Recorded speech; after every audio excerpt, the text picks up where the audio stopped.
నుంచి పొట్టకూటి కోసం ఈ కంపెనీలోకి వచ్చిన వాళ్ళ జీవితాలు మగ్యమైపోయాయి. కాబట్టి వారిని ప్రభుత్వం ఆదుకోవాలి. ఇప్పుడే మాకు కనిపించారు హోంమంత్రి గారు. ప్రతి ఇంటికి వెళ్ళి 20 లక్షల రూపాయలు చెక్ ఇచ్చి ఆదుకుంటామని చెప్పి భరోసా ఇచ్చారు. మేము ఒకటి అడగదలుచుకున్నాం. ఆదుకోవటం అంటే 20 లక్షల రూపాయల చెక్తో సరిపెట్టవద్దు. గత కరోనా టైంలో విశాఖపట్నంలో జరిగినటువంటి ఎల్జీ పాలిమర్స్ మరణాలకి ప్రభుత్వం ₹1 కోటి నష్టపరిహారం ఇచ్చింది.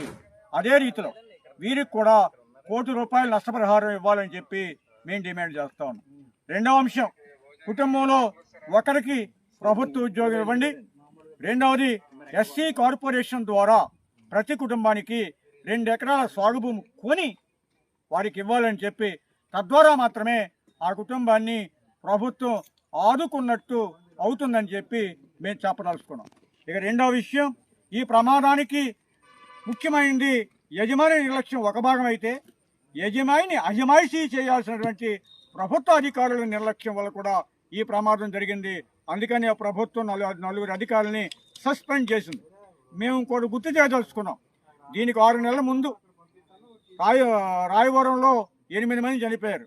దానికి 2 నెలల ముందు కోటవరట్ల కైలాసపట్నంలో 8 మంది చనిపోయారు. దాని మీద విచారణ అన్నారు, కమిటీ అన్నారు, భారీ ప్రకటనలు చేశారు.